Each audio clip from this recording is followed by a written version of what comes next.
So we're in Clovis, California. We just finished repiping a well out here.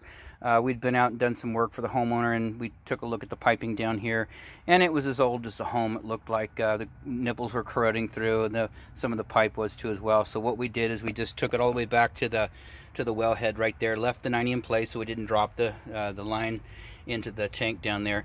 Brand new nipple coming over, 90 union, brand new spring check valve, piece of pipe down to all of these T's put together, and then of course we reconstructed your pressure gauge, so that's brand new as well. Looks like 60 psi, 50 psi, and so that's good. Brand new shutoff valves. All this material straight out of Ferguson, by the way, locally. So quarter turn on, quarter turn off on these valves, and then of course transition to schedule 80 PVC over to the irrigation and schedule 80 PVC over to the home. So water's on. You're going to get some air in the home, so let that bleed through. You'll be fine. You also might get some debris in. Have to clean some aerators out and whatnot. But everything looks good out here. Outside of that, this installation is done.